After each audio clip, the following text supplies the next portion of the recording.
At my grandson's birthday party, my seat was missing. My daughter-in-law said, "Oops, looks like we miscounted." Everyone laughed. No one defended me. I left quietly and simply canceled the checks. I'm glad to have you here. Follow my story until the end and comment the city you're watching from, so I can see how far my story has reached. I should have known something was wrong the moment I walked into that backyard.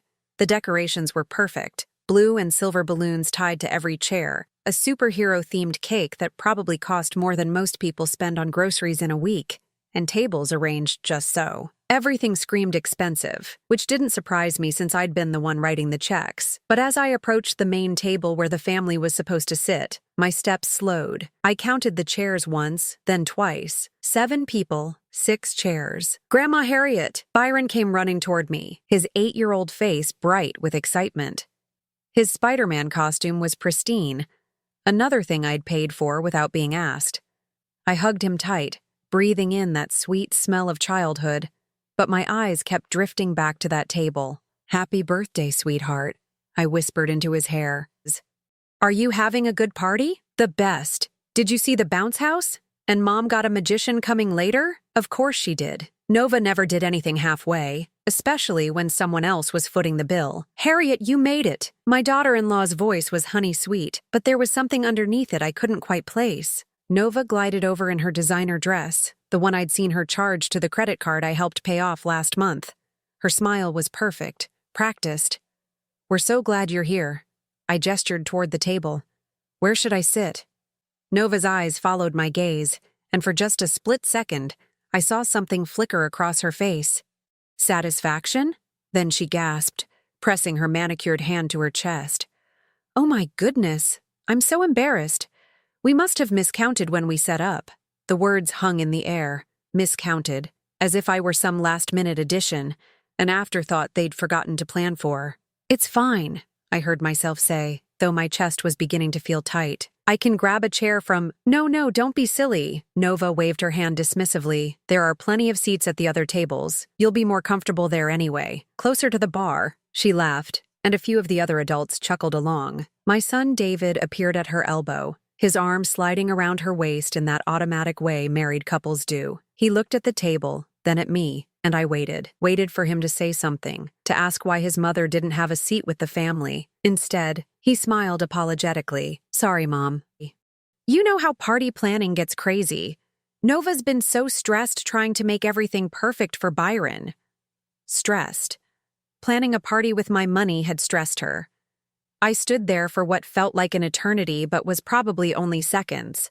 The other guests were arriving, parents I didn't know dropping off children who would eat cake I'd paid for, while the birthday boy's grandmother was relegated to sitting with strangers. "Of course," I said quietly. "I understand." But I didn't understand. Not really. What I understood was that this wasn't an accident. The chairs had been counted carefully. 6 for the people who mattered, none for the woman who made it all possible. I made my way to one of the smaller tables, setting my purse down next to a woman I'd never met. She smiled politely and went back to scrolling through her phone. Around me, the party swirled on. Children shrieked with delight on the bounce house, adults clustered in groups, wine glasses in hand, chatting about soccer schedules and vacation plans.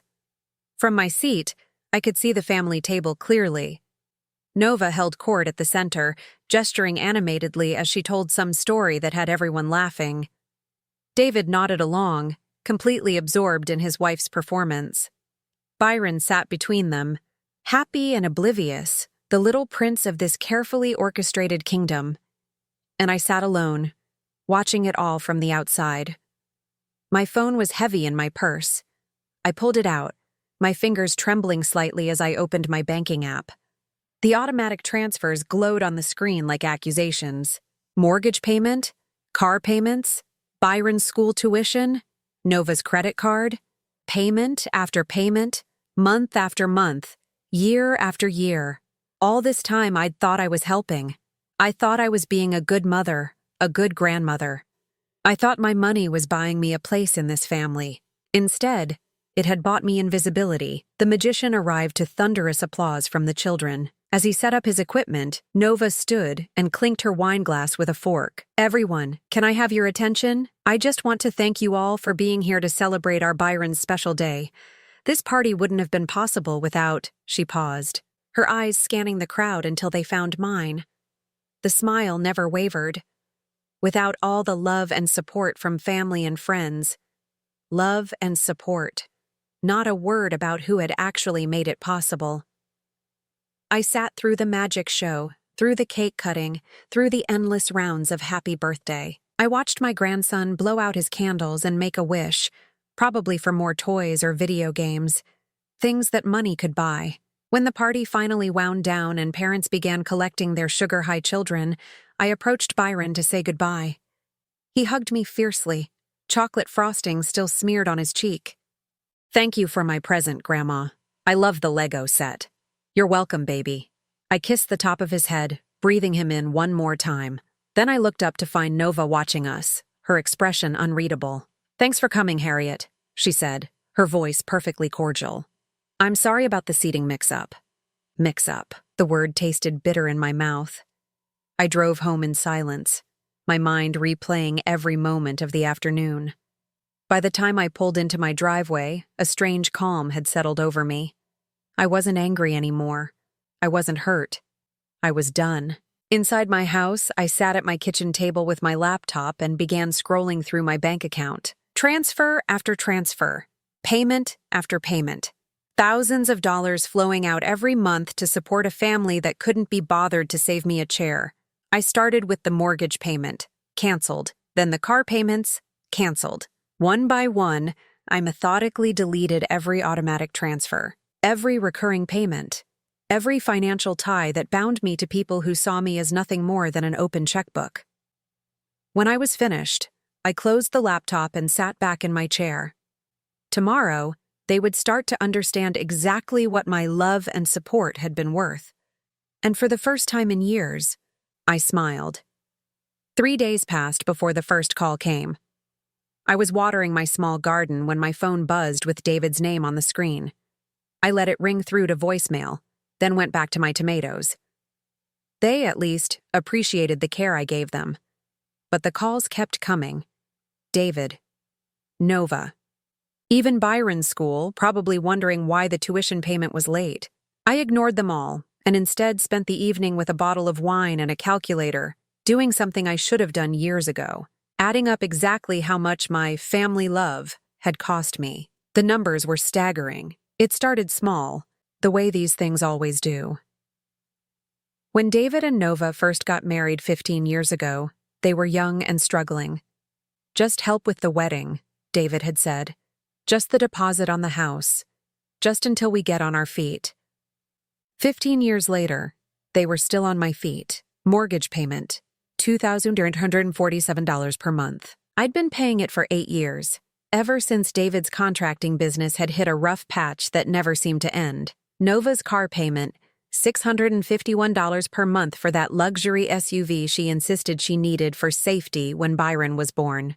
David's truck payment, $492 per month, because apparently contractors needed vehicles that cost more than some people's houses. Byron's private school tuition, $200 per month, because public school wasn't good enough for Nova's precious son.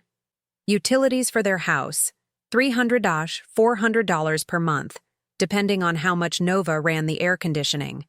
Insurance payments, another $400 per month covering their cars and house.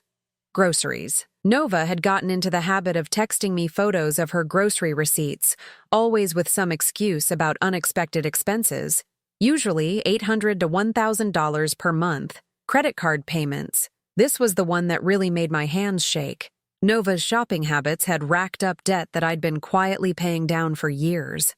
Another $1,500 per month. Minimum payments on balances that never seemed to shrink because she kept spending. Vacations. The family trips to Disney World, the beach house rentals, the weekend getaways that Nova posted about constantly on social media. Always so grateful for family who support our adventures. Another $500–800 per month when averaged over the year. Medical expenses. Byron's orthodontist, Nova's dermatology appointments, David's physical therapy after he threw out his back-moving furniture instead of hiring movers. Whatever their insurance didn't cover, I did. Clothing. Nova's professional wardrobe for her part-time job at a boutique. Byron's constant need for new shoes and sports equipment.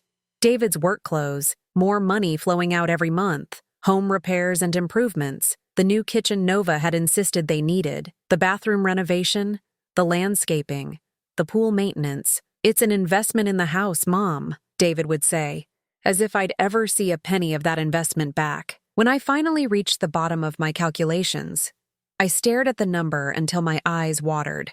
Over the past 5 years alone, I had given them $387,000, nearly $400,000 of my late husband's life insurance, my savings, my retirement fund. For what? To sit alone at a stranger's table while they laughed with their friends? I poured another glass of wine and kept digging.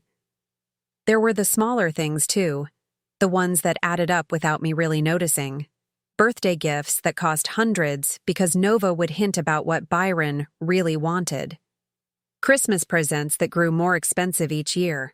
Easter baskets that looked like toy store explosions. Halloween costumes that cost more than most people's monthly grocery budget. Then there were Nova's emergencies. The time her laptop died and she needed a new one immediately for work. The time their water heater broke and couldn't wait for a repair estimate. The time Byron needed surgery for a broken arm and they were short on their insurance deductible. Always urgent, always necessary, always paid for by Grandma Harriet. I thought about my friends at the senior center. Women my age who talked about budgeting their medications and choosing between heating and groceries. Meanwhile, I'd been funding a lifestyle that most people half my age couldn't afford, for people who couldn't even ensure I had a place to sit at their table. The really bitter part was how they'd made me complicit in my own exploitation. Nova was brilliant at making her requests sound like favors to me. "I know how much you love spoiling Byron," she'd say when hinting about some expensive toy or experience. "We just want to make sure he knows how generous his grandmother is." Or when she needed money for herself, "I saw this dress that would be perfect for Byron's school play, but it's a little out of our budget right now. You probably think I'm silly for caring so much about how I look, but I want Byron to be proud of his mom." She'd made me feel like the generous grandmother, the woman who could afford to help, the family member who loved them all so much she wanted to share her good fortune. What I really was, I now realized, was an ATM with feelings. David had been just as manipulative, but in a different way. He played the struggling son card, the man trying to provide for his family despite economic hardships that somehow never ended. "I hate asking, Mom," he'd say. "But Byron's counting on this vacation, and Nova's been working so hard. As if I were the solution to problems they'd created themselves. The worst part was that I'd bought into it all. I'd felt useful, needed, important. Every payment had felt like love, like I was taking care of my family the way a good mother and grandmother should. I'd even felt proud when Nova posted photos of their beautiful home, their happy family, their perfect life. Look what love can build, I'd think to myself. What I'd built was a prison of my own generosity. My phone buzzed again. Another call from David. This time, I answered. "Mom, what the hell is going on?" The mortgage payment bounced, and Nova's car got repossessed this morning. His voice was frantic, angry, accusing, not worried about me, not wondering if I was okay, just angry that the money had stopped flowing. "Hello, David," I said calmly. "How are you?" "How am I? Mom, we're in crisis mode here. The bank called about the mortgage, the school wants Byron's tuition, and Nova's crying because they took her car right out of the grocery store parking lot. What happened to the transfers?" I took a sip of wine, looking out at my garden where the evening light was turning everything golden. "I canceled them." Silence. "Then, you canceled them? What do you mean you canceled them?" "I mean, I went into my bank account and stopped all the automatic payments. It's quite simple, really. But you can't just do that. We depend on that money." And there it was, the truth he'd never said out loud before. "We depend on that money." "I know you do," I said quietly. "That's the problem." "Mom, look. If this is about the seating thing at Byron's party, Nova explained that was just a mistake. She feels terrible about it. A mistake. Even now, he was lying to protect her. Or maybe he'd actually convinced himself it was true. This isn't about one party. David, this is about the fact that you've both become so comfortable taking my money that you've forgotten I'm a person, not a bank account. That's not fair, Mom. We appreciate everything you do. Do you? I interrupted. Because from where I sit, I'm only valuable when I'm useful. When did you last call me just to see how I was doing? When did you last invite me over for dinner that you paid for? When did you last treat me like your mother instead of your financial advisor? He was quiet for a long moment. Then, Mom, you're being dramatic. We love you. You know that. But you can't just cut us off like this. We have obligations, responsibilities. So do I said. And my first responsibility is to myself. I hung up before he could respond. Within minutes, my phone was buzzing with text messages. Nova had joined the conversation now, and her messages were less diplomatic than David's call had been. Harriet, I don't know what's gotten into you, but this is cruel and unfair. Byron is going to suffer because of your selfishness. We never asked you to help us. You offered. You can't just change your mind and destroy our lives. I'm calling your doctor. This isn't normal behavior. You're not thinking clearly. I read each message with growing amazement. In Nova's mind, I was the one being unreasonable. I was the one being cruel. After years of taking my money and treating me like a second-class family member, she genuinely believed she was the victim here. But it was her last message that made me laugh out loud. What are we supposed to tell Byron when we have to take him out of his school and sell the house? What were they supposed to tell Byron? Maybe they could start with the truth. That they'd lived beyond their means for years, funded by a grandmother they'd taken for granted until the money dried up. Or maybe they could tell him that actions have consequences, and that treating people badly eventually catches up with you. As I got ready for bed that night, I felt something I hadn't experienced in years: peace. For the first time in decades, I wasn't worried about anyone else's problems, anyone else's needs, anyone else's crises. Tomorrow, I knew, they'd escalate. Nova would probably show up at my door. David would keep calling. They'd try guilt, anger, manipulation, every tool they'd used successfully for years. But I wasn't the same woman who'd left Byron's party 3 days ago. That woman had been desperate to belong, willing to pay any price for a place in her family. This woman had learned the difference between being loved and being used, and she was never going back. Nova arrived at my door exactly 1 week after I'd canceled the payments. I watched through my living room window as she sat in a taxi. Apparently, she hadn't managed to get another car yet, taking several deep breaths before stepping out. She'd dressed for battle. The black dress that always made her look serious and responsible, minimal makeup to appear vulnerable, and her hair pulled back in a way that screamed, "I'm a struggling mother." I let her knock 3 times before I answered.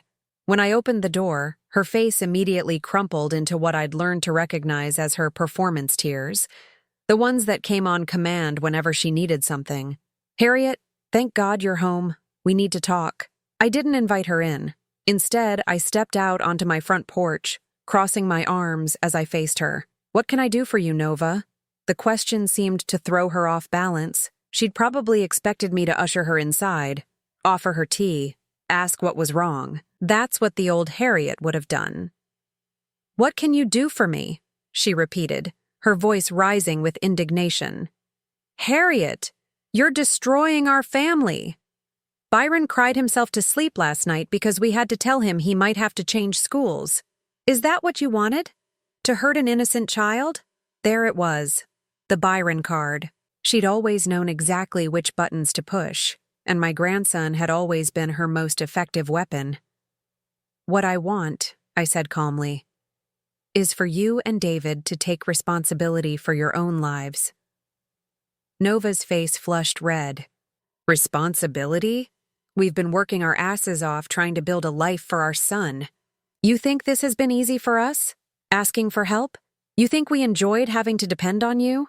The lie was so brazen it took my breath away. "You enjoyed it enough to do it for 15 years. We didn't have a choice," she screamed, and I noticed my neighbor Mrs. Patterson pause while getting her mail, clearly listening. Nova noticed too and lowered her voice, but the venom remained. "David's business has been struggling since the recession. I've been working part-time so I could be there for Byron.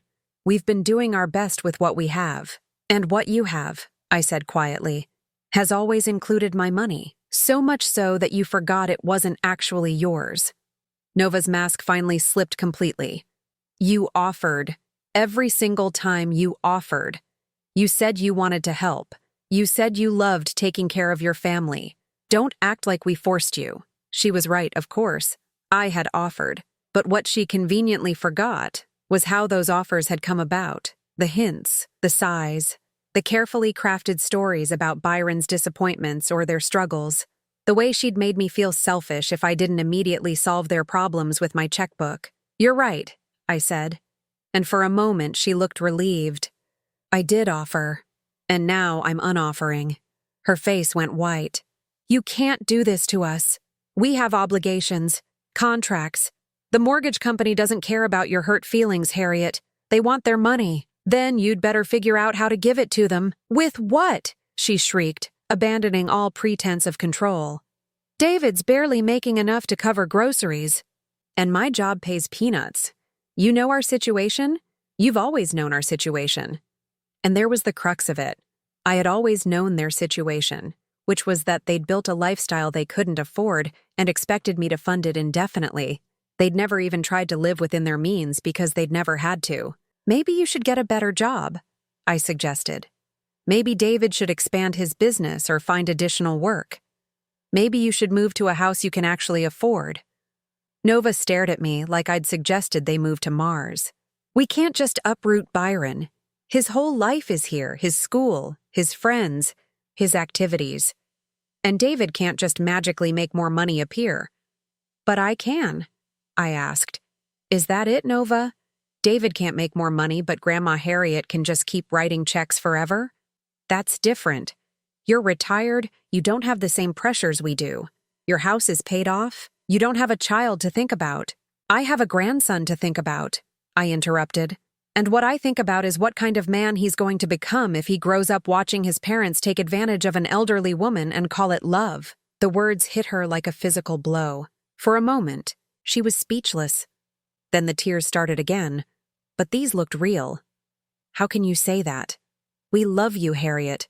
Byron adores you. You're his grandmother. And yet you didn't save me a seat at his birthday party. She flinched. That was a mistake. I told you we miscounted. Stop. My voice was sharper than I'd intended.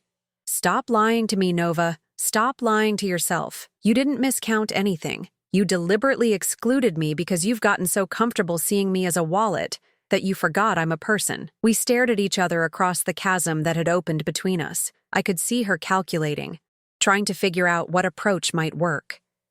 The tears weren't effective. Anger had backfired. Guilt wasn't landing. What was left? Fine, she said finally, her voice cold. You want to play hardball? Let's play hardball. You cut us off, and you'll lose Byron. You'll lose your son. You'll lose your whole family.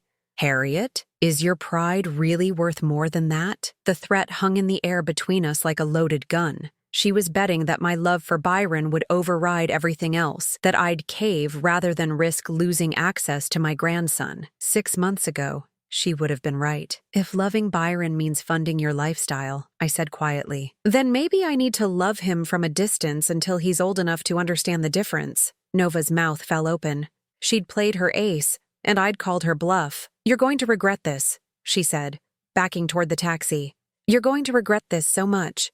When you're sitting alone in this house with no family, no grandson, no one who cares about you, remember that you chose this. I watched her get into the taxi and drive away, my heart hammering against my ribs. The threat she'd made wasn't empty. She absolutely would try to keep Byron away from me. David would go along with it because he always went along with whatever Nova wanted. But as I stood there on my porch, something unexpected happened. Instead of the crushing fear I'd expected to feel, I felt relief, because Nova had finally shown me who she really was and who David had chosen to become by extension. They weren't my family. They were people who'd been using me. And when I stopped being useful, They'd shown their true colors immediately. Real family doesn't threaten you with exile for setting boundaries. Real family doesn't punish you for refusing to bankrupt yourself for their comfort. That evening, David called. His voice was tired, defeated in a way I'd never heard before. "Mom, please. Nova told me about your conversation today. She's really upset. I imagine she is. Look, I know things got heated, but we need to work this out. For Byron's sake, if nothing else. What exactly do you want to work out, David? I want my family back together. I want you to be part of Byron's life. I want us to find a way forward." For a moment, hope flickered in my chest.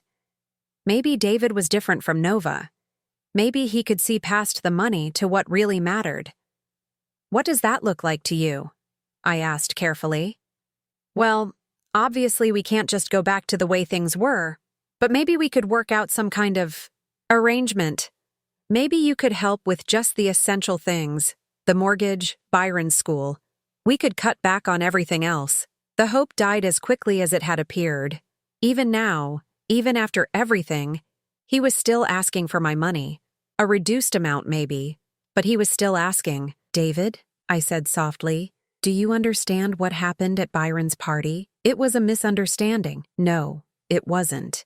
Your wife deliberately humiliated me in front of a room full of people, and you stood there and let her do it. After 15 years of paying for your life, I wasn't even worth a chair at the family table." Silence stretched between us. When he finally spoke, his voice was barely a whisper. "I'm sorry, Mom. I should have said something. I should have defended you." "Yes," I said, "you should have, but you didn't. And that tells me everything I need to know about where I stand in your priorities." "But we can fix this. We can make it right. With my money." "Mom, that's not—" He stopped, catching himself. "It's not just about the money, isn't it? Because every solution you've proposed involves me continuing to pay for your lifestyle." I could hear Nova in the background, her voice sharp and urgent, though I couldn't make out the words. "I have to go," David said abruptly. "But Mom, please think about what you're doing. Please think about Byron." The line went dead. I sat in my kitchen, staring at my phone, and realized something that should have terrified me but somehow didn't. I might never see my grandson again, but I also realized something else. I'd rather lose a family that only valued me for my money than keep paying for the privilege of being treated like garbage. For the first time in 15 years, I was free. And freedom, it turned out, was worth more than all the money I'd ever given them.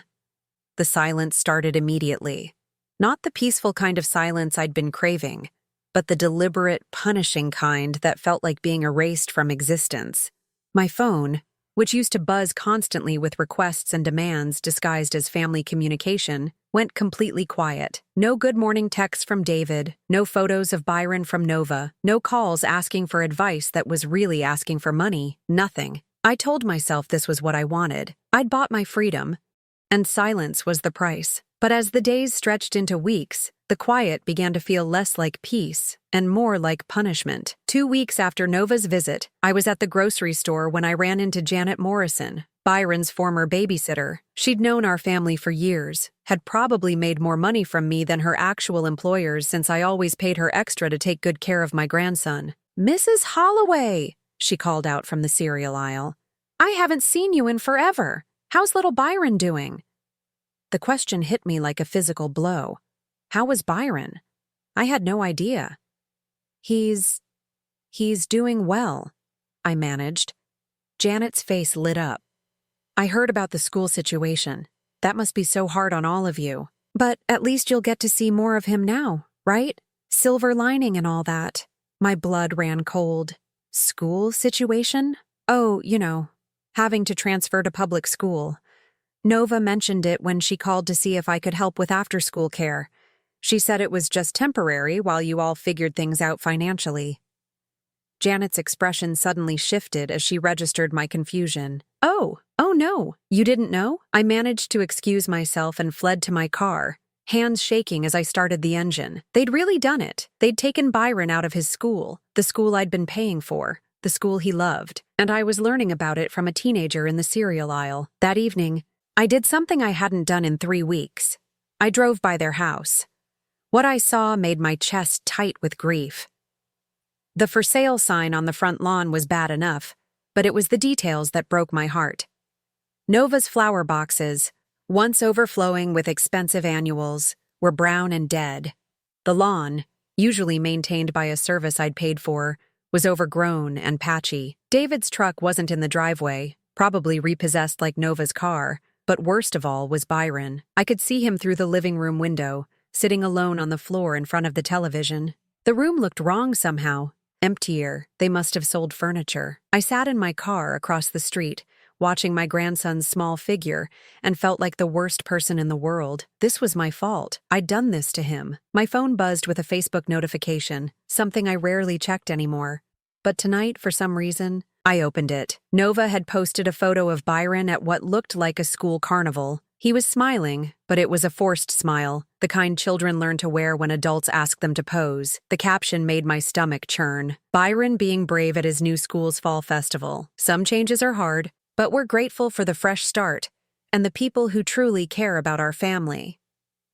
Blessed. New beginnings. Real family. The comments below were a mix of support and curiosity. "What happened?" asked one friend. "Why did you switch schools?" Nova's response was swift and pointed. "Sometimes you find out who your real family is. We're learning to depend on ourselves and the people who actually love us unconditionally." The implication was clear. I was the conditional one. I was the one who'd abandoned them. In Nova's version of events, I was the villain who'd pulled support from an innocent family struggling to make ends meet. I scrolled through more posts, each one a carefully crafted narrative of their hardship. Photos of Byron helping to pack boxes, captioned with something about teaching him the value of hard work. A picture of Nova at what looked like a diner, wearing a uniform. New job, new adventures. Sometimes life takes you in directions you never expected, but we're grateful for every blessing. She'd gotten a job. An actual, full-time job from the looks of it. David appeared in some photos too, looking thinner and more tired than I'd ever seen him. But working. Building a deck, painting a house, doing actual manual labor instead of the sporadic contracting work he'd done when he knew my money would cover any gaps. Part of me felt proud of them for finally taking responsibility for their lives. But a larger part felt sick watching how they'd turned their newfound work ethic into a martyrdom narrative, with me cast as the cruel grandmother who'd abandoned her family in their hour of need. The worst part was seeing Byron in these posts. Not many of them included him. Nova was too smart to exploit her son's sadness for social media points. But when he did appear, he looked smaller somehow. Quieter. In one photo, he was sitting in what was clearly a much smaller, shabbier living room, reading a library book instead of playing with the expensive toys that had once cluttered their house. I wanted to call him, to hear his voice, to tell him that Grandma missed him and loved him. But Nova had made it clear that contact would only happen on her terms, and her terms seemed to be never. 3 weeks after the Facebook discovery, I was watering my garden when Mrs. Patterson from next door called over the fence. "Harriet, dear, are you all right? I've been worried about you." I looked up, surprised. Mrs. Patterson and I had been neighbors for 5 years, but we'd never been particularly close. "I'm fine, thank you. It's just, well, I haven't seen your family around lately. That sweet little boy who used to help you with your flowers. Is everything okay?" The kindness in her voice nearly undid me. "We're taking a break from each other," I managed. She nodded knowingly. "Family can be complicated. My daughter and I went through a rough patch a few years back. Sometimes space is healthy, even when it hurts." "How long were you taking space?" "About 6 months. Longest 6 months of my life, but we needed it. Sometimes you have to lose people to realize what you actually mean to each other." That night, I lay in bed thinking about Mrs. Patterson's words. 6 months. Could I survive 6 months of this silence? What if it lasted longer? What if Byron forgot about me entirely? But then I thought about that birthday party. About sitting alone while Nova held court at the family table. I thought about 15 years of payments, 15 years of being taken for granted, 15 years of being valued only for what I could provide. Maybe some losses were worth the pain. The next morning brought an unexpected visitor. Through my peephole, I saw a woman I didn't recognize. Middle-aged, professionally dressed, with a kind but serious expression. "Mrs. Holloway? My name is Sarah Chen. I'm a social worker with Child Protective Services." My blood turned to ice. I opened the door with trembling hands. "Is Byron okay?" "Byron is fine," she assured me quickly. "May I come in? I'd like to ask you a few questions." We sat in my living room, and Sarah pulled out a small notebook. "We received a report expressing concern about a child's welfare. The caller suggested that a family member might be withholding financial support that's necessary for the child's well-being." I stared at her. "Someone called CPS because I stopped giving my son money?" Sarah's expression remained neutral. "Can you tell me about your relationship with your grandson and his parents?" I took a deep breath and told her everything. The years of payments, the birthday party humiliation, the threats and manipulation. Sarah listened without judgment, taking occasional notes. "Mrs. Holloway," she said when I finished, "you're not legally obligated to provide financial support for your adult son's family. The caller seems to have misunderstood how these things work. But Byron is suffering because of my decision. Is he being fed, clothed, and housed? Yes, but not the way he was before. Then he's not suffering, he's adjusting. There's a difference." Sarah closed her notebook. "Children are remarkably resilient, often more resilient than the adults who worry about them." After she left, I sat alone with her words. Byron was resilient. He was adjusting. Maybe this was exactly what he needed to see, that life doesn't revolve around money, that families don't exist to support each other financially, that love isn't something you buy. That evening, I made a decision. I wrote a letter to Byron, not to be sent now, but to be kept for when he was older. In it, I explained everything. Why I'd made the choices I made, how much I loved him, and how I hoped someday he'd understand. I sealed it in an envelope with his name on it and put it in my jewelry box next to my late husband's wedding ring. Someday, when Byron was old enough to make his own decisions about our relationship, he'd have the whole story. Until then, I would wait, and I would try to learn something I'd never been good at: how to love someone without trying to fix everything for them. The silence continued, but it felt different now, less like punishment and more like preparation. I was learning who I was when I wasn't defined by my usefulness to others. It was harder than I'd expected, but also more freeing than I'd dared to hope. The truth came from the most unexpected source: Marie Hendricks, Nova's former best friend. I hadn't spoken to Marie in over 2 years, not since she and Nova had their falling out over something I'd never fully understood. So when she called me on a Tuesday afternoon 4 months after my family had cut me off, I almost didn't answer. "Harriet, it's Marie. I hope you don't mind me calling, but I think there's something you need to know." Her voice was hesitant, nervous. "We made plans to meet at a coffee shop downtown, somewhere neutral where we wouldn't risk running into anyone from our old social circle." Marie looked older than I remembered, tired in a way that went deeper than physical exhaustion. She ordered her coffee black and got straight to the point. "I heard about what happened with you and Nova, about the money situation." I tensed, expecting another lecture about family loyalty or how I was hurting Byron. "What about it?" "She's been telling people you had some kind of breakdown, that you became paranoid and started imagining slights that weren't there." Marie wrapped her hands around her coffee cup like she was trying to warm herself. "But I know that's not true, because I know what she really thought about you." My heart started beating faster. "What do you mean?" Marie took a deep breath. "Remember when we used to have those monthly dinners? The girls' nights when our husbands would watch the kids?" I nodded. Those dinners had stopped around the time Marie and Nova's friendship ended. "Nova used to talk about you. A lot. And not—" Marie's voice trailed off. Then she forced herself to continue. "Not the way a daughter-in-law should talk about her husband's mother." The coffee shop suddenly felt too hot, too crowded. "What did she say?" "She called you her personal ATM. She used to laugh about how easy it was to get money out of you. She'd plan out these elaborate stories about Byron needing something or David's business struggling, and she'd practice her delivery on us." Each word hit me like a physical blow. "Practice her delivery?" "She said the key was making you think you were being generous instead of being used. She'd talk about what buttons to push, your guilt about not being around enough when David was little, your fear of missing out on Byron's childhood, your worry about being seen as stingy."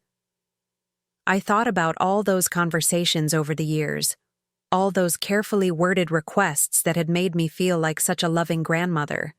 The way Nova would mention Byron's disappointment about some toy or experience, then quickly add, "But we understand if it's not in the budget," knowing full well that I'd immediately offer to cover it. "There's more," Marie said quietly. "She used to complain about having to include you in family events. She said David insisted on inviting you to things, but she wished you'd just send a check and stay home." The birthday party. It all made sense now. Nova hadn't forgotten to include me by accident.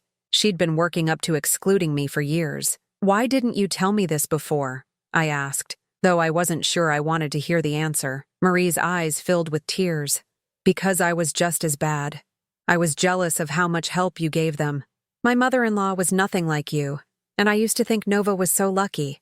I convinced myself she was just venting, that she didn't really mean it. What changed your mind? She tried to get me to lend them money. After you cut them off, she came to me with this sob story about how you'd had a mental breakdown and abandoned them. She wanted $5,000 to help with Byron's school fees." Marie laughed bitterly. "When I said I didn't have that kind of money, she suggested I could take out a credit card cash advance. That's when I realized she really would use anyone." I sat there processing this information, feeling sick and validated at the same time. Sick because the woman I'd treated like a daughter had been laughing at me behind my back for years. Validated because my instincts about the birthday party had been right. It wasn't an accident or a misunderstanding. It was deliberate cruelty. "There's something else," Marie said. "About David." I braced myself. He knew. About what Nova said. About how she really felt about you. He was there for most of those dinners. The last piece of my heart that had been holding out hope for my son crumbled. It was one thing to be weak, to be manipulated by a controlling wife. It was another thing entirely to sit there while that wife mocked and planned to exploit his own mother. "He never said anything," I whispered. "He laughed, Harriet. He thought it was funny how good Nova was at managing you." I excused myself and went to the bathroom, where I promptly threw up. When I came back, Marie was crying. "I'm so sorry," she said. "I should have told you years ago. I should have been a better friend." I sat down heavily, feeling like I'd aged a decade in the span of an hour. "Thank you for telling me now. For what it's worth, I think you did the right thing. Cutting them off, I mean. Maybe they'll learn something from having to take care of themselves." But as I drove home, I wasn't thinking about whether David and Nova would learn anything. I was thinking about Byron and whether he was learning the wrong lessons about family, about love, about what people owed each other. That evening, I did something I hadn't done since this whole mess started. I drove by their old house. The new owners had already moved in, and the place looked completely different. The dead flower boxes were gone, replaced with simple, tasteful landscaping. Children's bicycles sat in the driveway. A different family was making different memories there. I found myself wondering where David and Nova were living now, what Byron's new school was like, whether he missed his old life or was adapting the way children do. Part of me wanted to find out, to drive around until I spotted David's truck or saw Nova's new car. But what would be the point? Instead, I went home and pulled out the letter I'd written to Byron months earlier. I read it again, then added a new paragraph. "Your parents made choices, Byron, and so did I. I chose to stop letting them take advantage of me, even though I knew it would hurt you in the short term.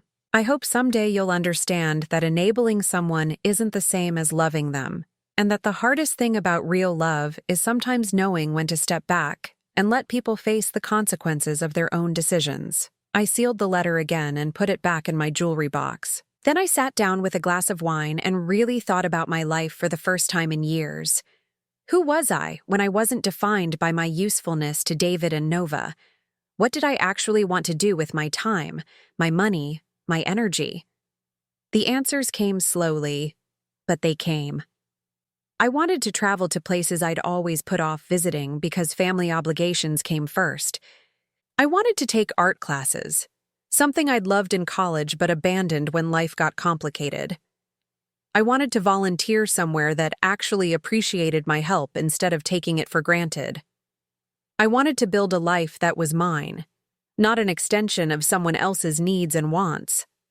The revelation of Nova's true feelings had hurt, but it had also freed me from any lingering guilt about my decision. I hadn't abandoned my family. I'd stopped enabling people who saw me as nothing more than a source of funding. There was a difference, and for the first time since that birthday party, I felt truly at peace with my choice. The silence from David and Nova continued, but it no longer felt like punishment. It felt like freedom. And freedom, I was learning, was worth more than all the gratitude money could buy. 1 year later, I was in my kitchen making tea when the doorbell rang. Through the window, I saw a figure I didn't immediately recognize. A thin boy with unruly brown hair, shifting nervously from foot to foot on my front porch. It took me a moment to realize it was Byron. He'd grown at least 3 inches, and there was something different about his face. Less round, more serious. He looked like a child who'd learned things he shouldn't have had to learn yet. My hands shook as I opened the door. "Byron?" "Hi, Grandma." His voice was quieter than I remembered, more careful. "Dad said I could come see you if I wanted to. He's waiting in the car." I looked past him and saw David's truck parked at the curb. David himself sat behind the wheel, staring straight ahead. He didn't wave or acknowledge me, but he'd brought Byron here. That had to mean something. "Would you like to come in?" I asked, stepping aside. Byron nodded and followed me into the living room. He perched on the edge of the couch like he was ready to run at any moment, and my heart broke a little at how uncertain he seemed. "How are you, sweetheart?" "I'm okay." The automatic response of a child who'd learned not to complain. "I like my new school. It's smaller than my old one, but it's okay." "And your mom and dad?" Byron's expression shuddered slightly. "They're okay too. Dad works a lot now. Mom works at a restaurant. She's really tired all the time." I wanted to ask a million questions, but something about Byron's careful answers warned me to go slow. Instead, I said, "Are you hungry? I could make you a sandwich." A ghost of a smile crossed his face. "Do you still have those cookies? The ones with the chocolate chips?" "I think I can find some." I'd actually baked a batch just last week, hoping foolishly that somehow Byron might show up to eat them. In the kitchen, as I arranged cookies on a plate, Byron wandered around my house like he was reacquainting himself with a place from a dream. He stopped in front of my refrigerator, where I used to display all his school pictures and artwork. "You took them down," he said quietly. "The photos. I'd packed them away months ago because looking at them hurt too much. I thought you might not want me to have them anymore." Byron considered this with the gravity of someone much older than 9. "Can I see them?" I retrieved the box from my bedroom closet and spread the pictures across my kitchen table. Byron studied them intently, picking up a drawing he'd made in 1st grade of our family, stick figures holding hands under a bright yellow sun. "I remember making this," he said. "You put it on your refrigerator right away." "It was beautiful. It still is." Byron set the drawing down and looked at me directly for the first time since he'd arrived. "Mom says you stopped loving us." The words hit me like a physical blow. I sat down across from him, choosing my response carefully. "What do you think?" "I think—" Byron paused, biting his lip the way he always did when he was thinking hard. "I think maybe you just got tired of being sad." The wisdom in his simple statement took my breath away. "What makes you think I was sad?" "You always looked sad at our house, even when you were smiling, like when you gave me presents or came to my games. You looked happy, but also sad underneath." I had to swallow hard before I could speak. "You're very observant. Mom and Dad used to fight about you sometimes. After you left, Dad said Mom was mean to you, and Mom said you were mean first. But I don't think you're mean, Grandma. What do you think?" Byron picked up a cookie and took a small bite, clearly organizing his thoughts. "I think grown-ups make things too complicated. I missed you, but Mom said you didn't want to see me anymore because you were mad at her and Dad." "That's not true." "Byron, I wanted to see you every single day. Then why didn't you call me?" The question I'd been dreading. How do you explain to a 9-year-old that his parents had used him as a weapon? That love sometimes means stepping back instead of fighting? Because I thought it might make things harder for you. Sometimes adults have to make decisions that don't feel good but might be better in the long run. Byron nodded solemnly. "Like when you made Dad get a real job?" The comment caught me off guard. "What do you mean?" "Dad works really hard now. He gets up early and comes home tired, but he's, I don't know, different. Less worried all the time. And Mom too. She complains about her job, but she seems prouder than before. I studied my grandson's face, seeing maturity there that hadn't existed a year ago. Are you proud of them? Yeah, Byron said without hesitation. It was scary at first when we had to move and change schools and everything, but now it feels more real, I guess. Like we're doing it ourselves instead of… He trailed off. Instead of what? Instead of pretending. The word hung in the air between us. This child had understood something that had taken me years to figure out, that the life I'd been funding wasn't real. It was a performance, a beautiful illusion built on someone else's foundation. Byron, I said carefully, do you understand why I stopped helping with money? He nodded. Because they were being mean to you, and because they needed to learn how to take care of themselves. Are you angry with me? Byron considered this seriously. I was at first. I missed my old room and my old school and having money for things I wanted, but then I realized I still had everything important. Like what? Like mom and dad, and my friends.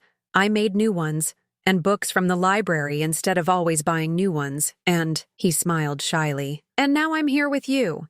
I reached across the table and took his small hand in mine. I missed you so much. I missed you too. That's why I asked Dad if I could come see you. You asked him? Last week. I told him I understood why you were upset, and that I wanted to see if you still loved me. The simple honesty of it brought tears to my eyes. What did he say? He said he'd been wanting to bring me for a while, but he was scared you'd be mad at him. Byron squeezed my hand. Are you mad at him? I looked out the window at David's truck, where my son sat waiting for his child to finish visiting the grandmother he'd helped alienate. I'm sad about some things that happened, but I love your dad, and I love you. What about Mom? The harder question. I hope your mom is learning to be happy with the life she and your dad are building together. Byron seemed to accept this diplomatic non-answer. We spent the next hour looking through photo albums and talking about his new school, his new friends, his new life. He told me about helping his dad with work projects on weekends, about his mom teaching him to cook simple meals, about feeling proud when his teacher complimented his improved math skills. The boy who'd once had everything handed to him was discovering the satisfaction of earning things himself. When it was time to go, Byron hugged me tight. Can I come see you again? Anytime you want to, but you should ask your parents first. I will. He pulled back and looked at me seriously. Grandma? I think what you did was brave. What do you mean? You stopped pretending too. That's brave. As I watched David's truck pull away, Byron waving from the passenger window, I felt something I hadn't experienced in years. Complete peace. Not the fragile peace that depends on everything going your way, but the deep, lasting peace that comes from living authentically. I'd lost a son and daughter-in-law who only valued me for my money, but I'd found myself again, and apparently, I hadn't lost my grandson after all. Byron had found his way back to me on his own terms, with his own understanding of what had happened. 6 months after Byron's first visit, he started coming over every other Saturday. David would drop him off and pick him up, and gradually, those exchanges became less tense. We never discussed the past directly, but I could see in David's eyes a grudging respect for the choice I'd made. Nova never came with them, and I was fine with that. Some relationships can't be repaired, and trying to force reconciliation often makes things worse. But Byron and I rebuilt our relationship slowly, on a foundation of honesty instead of obligation. I taught him to garden and cook and manage money responsibly. He taught me that love doesn't require funding, and that sometimes the greatest gift you can give someone is the opportunity to discover their own strength. On my 70th birthday, Byron gave me a card he'd made himself. Inside, in his careful handwriting, were the words, "Thank you for teaching me that real love doesn't cost anything." I kept that card next to the letter I'd written him during our separation, the letter I'd never had to give him because he'd figured out the truth all by himself. That night, I sat on my back porch with a glass of wine, listening to the sounds of my neighbors living their lives. Mrs. Patterson called over the fence to ask how my birthday had been. A young family down the street was having a barbecue, their laughter drifting through the evening air. I was alone, but I wasn't lonely. I was free, but I wasn't isolated. I had learned the difference between being loved and being used, and I had chosen love, even when it meant losing people who couldn't tell the difference. The woman who'd sat silently at that birthday party, too afraid to demand the respect she deserved, was gone. In her place was someone stronger, someone who understood that you can't buy your way into a family that truly loves you, because a family that truly loves you would never make you try. Now I'm curious about you who listened to my story. What would you do if you were in my place? Have you ever been through something similar?